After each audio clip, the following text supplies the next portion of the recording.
Patents and public interest. The anthrax scare sent Americans scurrying for the patented pill from Bayer, Cipro. The outbreak subsided, but the debate's heating up. Can the government put a kibosh on U.S. patents?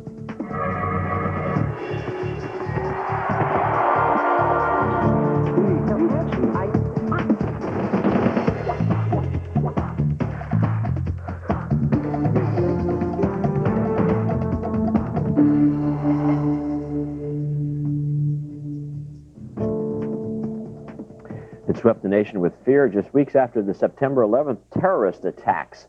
Anthrax hit the U.S., bringing bioterrorism to the forefront and highlighting the antibiotic Cipro. With Cipro and parent company Bayer comes a renewed interest in patents. Who holds them, and should they be broken when it's in the public's interest? As David Stevenson explains, patents are a complicated business. I just talked to Leader Daschle. His office received a letter, and it had anthrax in it. From Senator Tom Daschle's office in D.C. to Tom Brokaw's in New York City, to the Sun and National Enquirer's headquarters in Florida, anthrax seemed to be sweeping the coast. Enter Cipro, Bayer Corporation's treatment for anthrax exposure, and a patent controversy. The anthrax scare sent those exposed and those who weren't running to get prescriptions of the drug, including the U.S. government, who alone wanted 100 million doses. High costs and fear of a Cipro shortage caused Senator Charles Schumer and others to suggest the government break Bayer's patent and mass-produce generic forms of the drug. In the past, some nations have ignored pharmaceutical patents to address a public health crisis, as was done with anti-AIDS drugs. But the government didn't in Bayer's case. Instead, they made a deal. The government received pills at half price, and Bayer kept their Cipro patent, begging the question, at what point does public interest trump a U.S. patent? And that's what we're discussing. Do corporate patents infringe on public interest? If you have questions or comments, give us a call, 1-888-989-7879, or email us at siliconspin@techtv.com. You can also take the viewer poll, and we're asking, patents, do they spur innovation or hurt the public? Head to siliconspin.com to answer that question. Now let's introduce today's guests, both joining us from our Washington, D.C. bureau. First, Raymond Van Dyke, an attorney with Dorsey & Whitney, where he focuses on intellectual property and technology. He's also an adjunct professor at Southern Methodist University. And John Isaacson, an attorney with Heller Ehrman. He's part of the firm's Life Sciences National Practice Group, and he specializes also in intellectual property. Raymond, let's start with you and clear this up. U.S. Secretary of Health and Human Services said the U.S. government may not have the authority to break a patent. Does it? Well, any U.S. government, any government of the world for that matter, does have the authority to break a patent in a time of a national crisis. It would be repugnant to any patent system to let a patent stand in the way of the public good. Okay, so then what happened in Canada, by the way? Didn't they do something like this with the Cipro? Or because I heard there was somebody who was going to break this Bayer patent on this product. Yes, a Canadian government official did initiate, did make some statements, however, regarding their intent to break the Cipro patent. However, in view of Bayer's deal with the U.S. government and also an agreement between Bayer and the Canadian government, the Cipro patent in Canada still stands, to my knowledge. John, what's your take on when a government should break a patent? And I guess in times of war, I think anything goes. Well, you know, what I'm having a little problem with is this phrase, break a patent.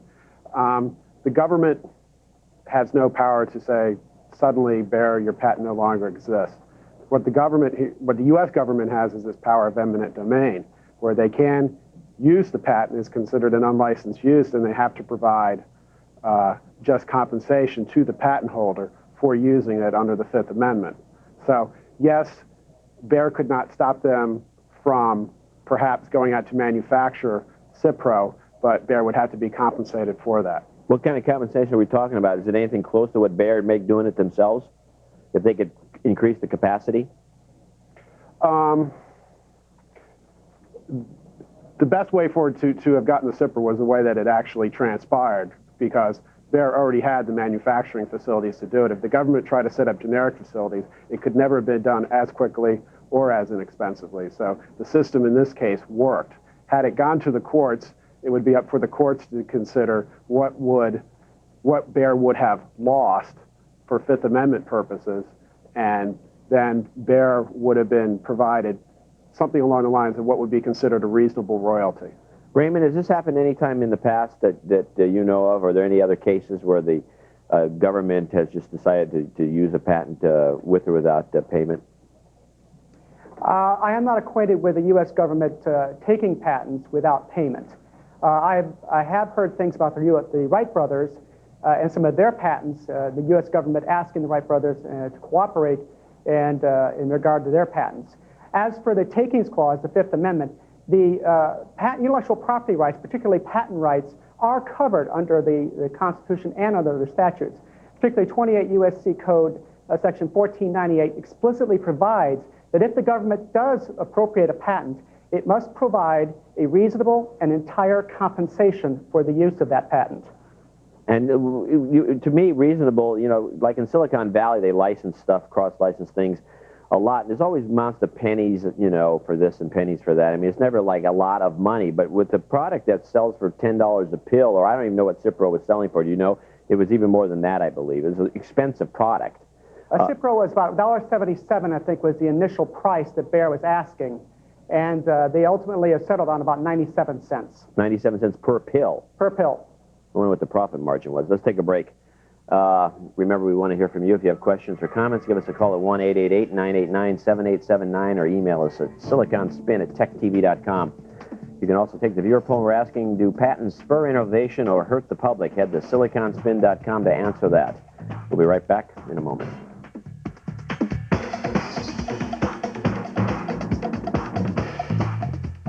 Tonight on the Screensavers. Coming up on the next Screensaver. I'm back again. Pat and Leo are still on their secret mission, so I'm taking over. No, I'm taking over, and we'll be talking about security. That's right, Martin. Nan Mulchandani of Oblix talked about why companies are focusing so much on security. We got Mulchandani and Mark Thompson of Analog X. We'll show you how to monitor incoming and outgoing traffic to the internet. All that on the next Screensaver. The Screensavers. Tonight at 7, 6 Central, only on Tech TV's Tech Prime.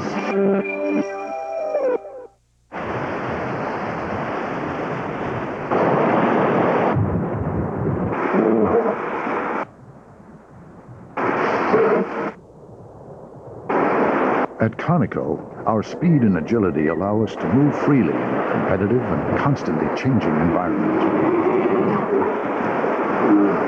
which enables us to take advantage of any opportunity. Conoco. Think big, move fast. Think of e-business as a game. You got players, you got management, you got opponents who don't always play by the rules. This game takes strategy and the ability to move that metaphorical ball that is information with more money on the line than in any other game that's ever been played. E-business isn't just a game, it's the game. So if you're going to play, play to win. Rugged, tough, the Rhino is built to take grueling off-road abuse. And so can Rhino Lining's Tough Stuff truck bed liners. If you work your truck hard, then you need a Rhino Lining sprayed-on polyurethane lining to protect your truck bed. Rhino Linings is the world's leading sprayed-on liner company. Their Tough Stuff liner, sprayed on up to a 1/4 inch thick, is virtually indestructible polyurethane. And unlike plastic liners, which don't stop truck bed rust, a Rhino Lining protects your investment permanently.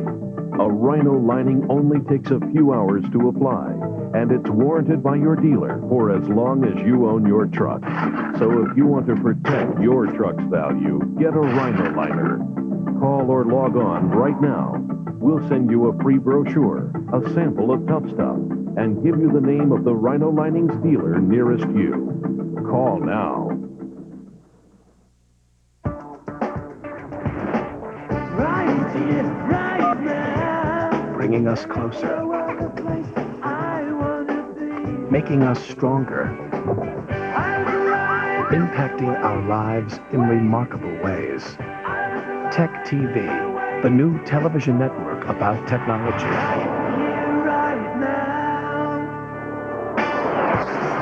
Tech TV, television about technology.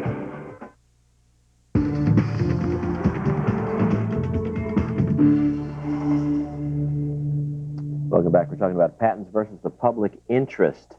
And I want to ask Raymond a real quick question about the AIDS controversy and the drugs involved there. What's the status on that? Because there's a public interest issue here, but mostly in third world countries, not so much in this country insofar as getting the drugs to be cheaper. That's correct. In the developed world, we have a rather established patent system and everything. But in the developing world, they have a lot bigger concerns. And intellectual property is, of course, one of the more minor ones. The AIDS crisis is definitely a huge public interest and a public world concern. And the drug companies, I am certain, are cooperating to the best of their ability. Of course, you do have to realize that the drug companies are rather large corporations, and as with any corporation, their profits are an important consideration for that, not only for the development of the new age drugs, but future age drugs and future drugs as well. So it's a very delicate issue, the balance between cost and serving the public good. Okay, let's take a phone call. Taylor, how you doing? Yes, hi, good. This is Jason in Texas with a question very much related to what he just said, actually. Jason, go ahead. Yes, sir. I was calling to ask your gentleman, not the lawyer, the other gentleman, is a patent more important than human life? Well, John, what do you think? And where do you draw the line? And what kind of ethical decisions do these companies have to make regarding this stuff? Well, what I think you're doing is comparing apples and oranges.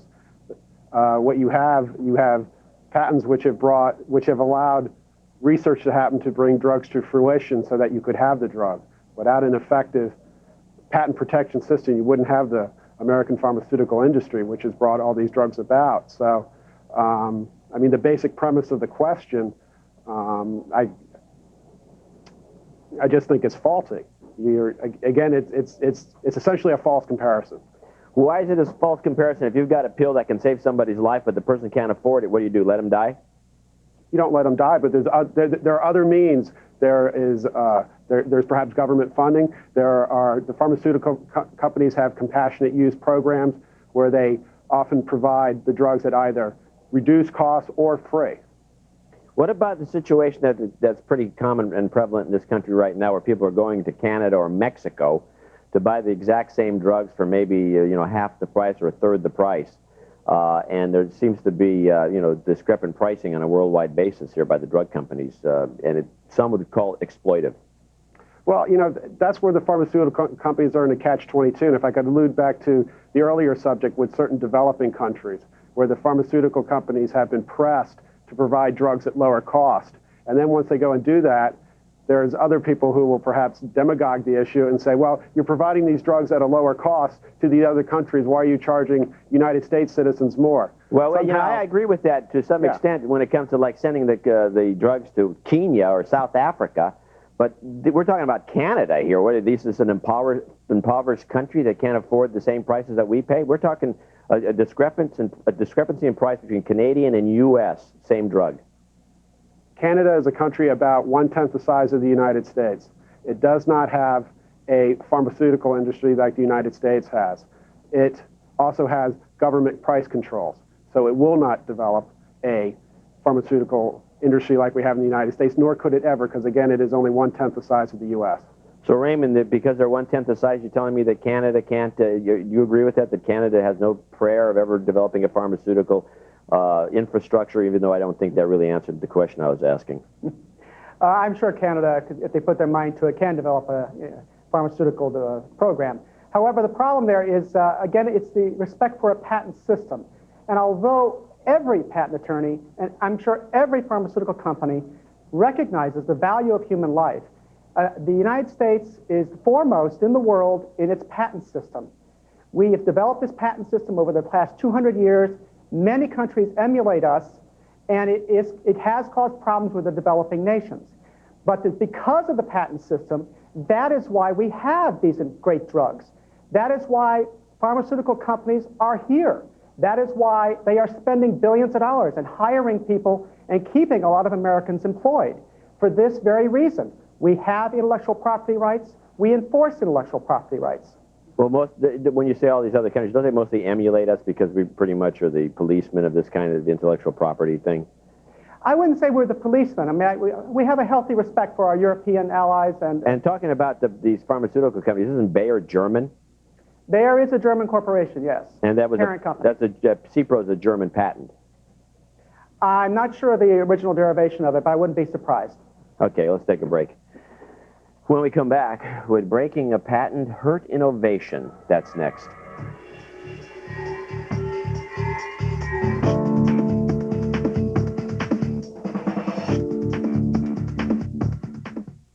Hi, Pat Murphy with a terrific offer. I'm sure you've seen those fantastic electronic ab belt infomercials on TV. They're amazing, and they're the latest craze to sweep the country, and everybody wants one. The thing is, they're expensive, selling for up to $120 each. Well, that's why we developed the Ab Force that you can buy right now for just $20. That's right, just $20. But don't be fooled by the price. The Ab Force uses the same powerful technology as those ab belts sold by other companies on infomercials. The Ab Force is a truly high-quality product. Using sophisticated computer components, the Ab Force is capable of directing 10 completely different intensity levels at your abdominal area. So how can we afford to sell the Ab Force for so little? Well, just like cell phones and VCRs, the price of electronic products keeps coming down. And thanks to intense competition and the savings from mass production, we were able to cut a special deal directly with the factory. And we're passing the savings on to you. It's that simple. Designed with comfort in mind, the Ab Force is made of advanced lightweight material and utilizes a fully adjustable belt. It is so comfortable that you can even wear it under your clothes.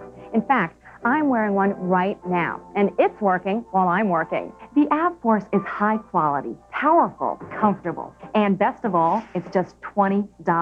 But here's an even better deal. Call right now, and we'll double your order. That's 2 Ab Force belts for just $20. That is an unbelievable offer. Demand for the Ab Force is overwhelming. Don't miss out on this incredible opportunity. Call to receive 2 Ab Force belts for $20 now. To order your 2 Ab Force massaging belts for only $20 plus shipping and handling, call 1-800-432-0950. Remember, this is a double offer. You get 2 Ab Forces for only $20. So call 1-800-432-0950.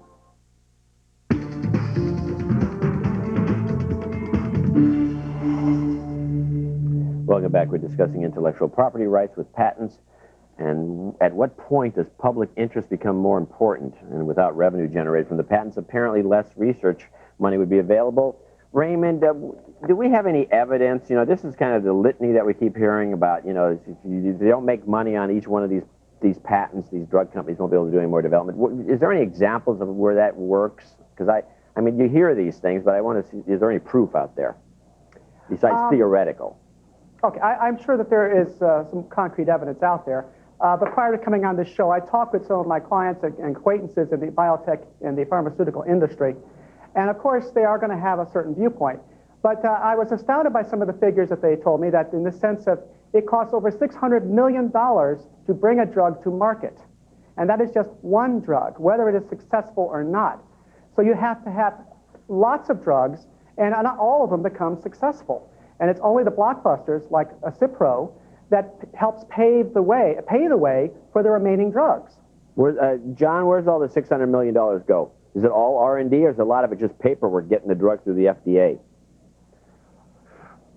Well, I mean that's all there. I mean, it's not so much just the paperwork. There's the basic research of identifying and developing compounds. There's animal studies, and then there are the human clinical studies, which have to look at safety and efficacy, and that's where most drugs fail. The pharmaceutical industry's figure will say about 1 out of 5,000 compounds actually get approved. So that one compound has to cover the costs associated with the other 4,999 that do not make it through the FDA. Is there any way of streamlining this process to bring that huge development number down to something, you know, like 100 million, like bring it down somewhat? Is there anything that, I mean, I'm sure these companies you guys work for must complain about certain bottlenecks out there. Well, there were complaints about getting getting things through the FDA with the review process.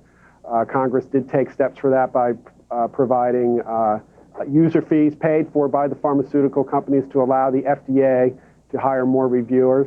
A lot of it just takes time. It takes a lot of time. That is an inherent part of this industry because you are selling things that will be given to people, and oftentimes the effects of those compounds are not predictable beforehand. Right. In fact, the fact is, of course, some of these drugs do get on the market, and the next thing you know, you have a bunch of dead people out there, and they have to pull the drug off the market. With all these roadblocks, it seems like I always don't actually understand how that even manages to happen. Also, what about these drugs that they're now being promoted on television extensively? Is this part of that huge amount of development money? Because I can't imagine advertising some drug for some minor little irritation that somebody has to the entire public of the U.S. on national television. That's got to be an expensive proposition. Certainly marketing costs are there as well. Those have to be paid for by the pharmaceutical companies, and those are covered by what they charge for their products. Seems like a waste of money if you ask me. Taylor has an email. Yes, this is from Sue. She wants some more clarification on something that was mentioned earlier. She says, how does the U.S. government have the right to use eminent domain over patents from companies like Bayer that is based in Germany? Raymond, how does this work? Well, again, it's a German company, but it's a U.S. patent, and the United States government is what issued that patent. So the United States government can take that patent, if it has to, in the context of a national emergency. For example, like in the Cipro matter, it was considered. Do they have a lot of these? How much? There's a discrepancy between patents and trade secrets, and a lot of companies will forego the patent process in exchange for, or because trade secrets may actually protect them better, or there may be something in the patent that would be a giveaway for somebody to bypass the patent, so they'll just skip the whole process. Does that what does the government do in a case like that? Well, again, the patent system is there to reward an inventor with a bounty for their invention. As Abraham Lincoln said, who was the only president who had a patent, the patent system provides the incentive. No, I appreciate that, but what happens if Cipro was a trade secret product? Would there be any way of circumventing that and making the product in the U.S., or are you just out of luck in a situation like that? Well, with any trade secret, it is, as its name suggests, a secret. And the instant the secret comes out, then it may be available to the general public. The virtue of a patent is that, one, it enters the public domain, and for a limited period of time, rewards the inventor or company. Yeah, it's protected. You can't copy it. That is correct. If you do, you're an infringer. Is there any chance of getting I've always wanted to know this. Can you get a trade secret, and then if somebody decides to make the secret public, can you get a patent after the fact? No. It has then entered the public domain. Okay. Yeah. I mean, a trade secret it's nothing. It's nothing awarded by the government. It's simply something that you have kept secret. Right, it's a secret, literally. Okay, let's take a break. That's correct. When Silicon Spinner returns, we'll talk about revamping patents. Stay tuned.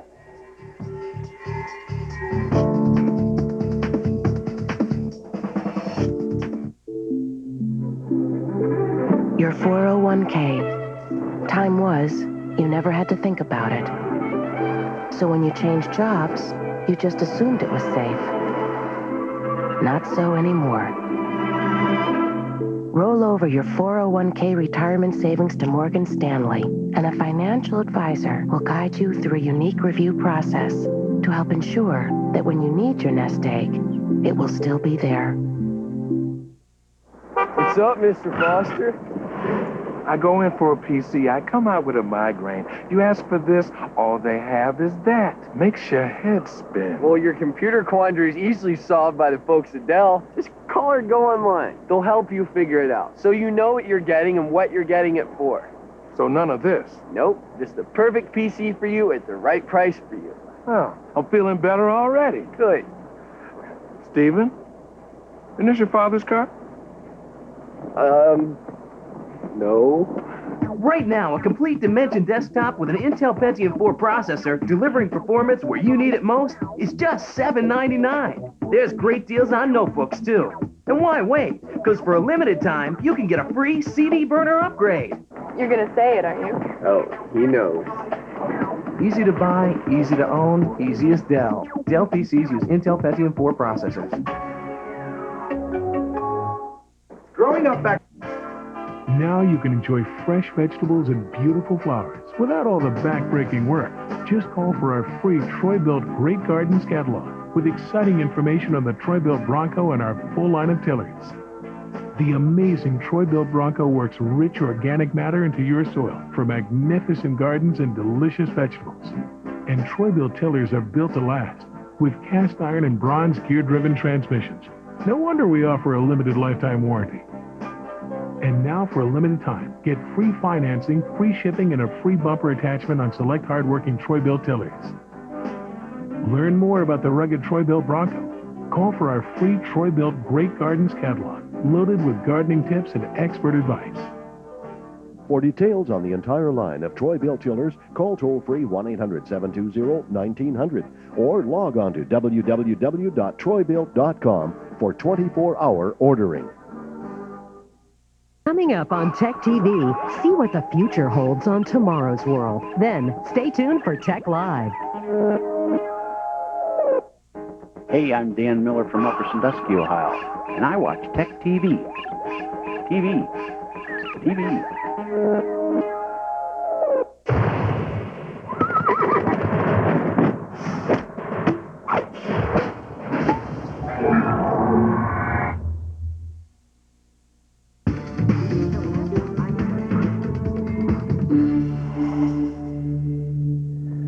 The U.S. Patent Office currently issues around 80,000 patents a year, and patents are a key part of competition and business strategy for thousands of companies and individuals. We're going to ask John, is there any way to improve the system as it now exists? For the U.S. Patent Office, and it's one thing I'd like to note. Yes, it's a federal government agency, but it does not receive one dime of taxpayer money. It's completely supported by user fees. In fact, the Patent Office is not allowed to use all the fees it collects. A lot of the fees are siphoned off for unrelated programs. Like what? It goes into the general budget. So the general budget of the U.S. Treasury. So basically, the Patent Office is collecting taxes. I mean, that's what it amounts to if it's going into the general fund. In essence, what is not spent by the Patent Office is, in fact, a tax on innovation. So what I would like to see is the Patent Office to be able to keep the funds that it collects, so it could better train examiners, it could give them better computer equipment so that better searching and better examination can be done, so you will have a better examined patent issued faster. Raymond, what do you see as areas for improvement? Well, that is one of them, definitely. There's a new commissioner of patents, Commissioner Rogan, in place now, and I'm sure he will improve the system. But this fund diversion within the Patent Office is a rather serious matter. And also, you should be aware that in view of 9/11 issues, there have been hikes in the Patent Office fees to help pay for additional things. But the Patent Office... Well, what do you mean when you say additional things? What things? Again, the general budget. It's going to go into... Oh, so in other words, they've hiked the fees on the patents, but the Patent Office gets none of the money. It's just another tax, is what you're saying. Yes, it gets a large portion of it, but there is this element there. And it is critical that the Patent Office hire more people and pay their people better, because these are the people that are at the gatekeeper for these ideas percolating through the Patent Office. As our society moves more and more into abstract realms, where we're information and a biotech, bioinformatics society, we're going to have trained examiners within the Patent Office who can handle these issues. These people come at a cost. You mean trained examiners who understand biotech or even software, because they're patenting everything now? That is correct. They have to understand the intersections. There's a lot of trained people there already, but the sheer volume is such that they really can't handle it. And there's a issue regarding the pendency of a case. It can take, projected now, 5 years for a case to issue as a patent. Okay, gentlemen, that's it for today. I'd like to thank our guests, Raymond Van Dyke of Dorsey & Whitney and Jacob Isaacson of Heller Ehrman. Now let's take a look at the results of the viewer poll. Today we asked, patents, do they spur innovation or hurt the public? And our audience is evenly split with a 50-50 vote. 50% said yes and 50% said no. Join us again tomorrow for another Silicon Spin when we talk about instant messaging in corporations. I'm John C. Dvorak. Thanks for watching.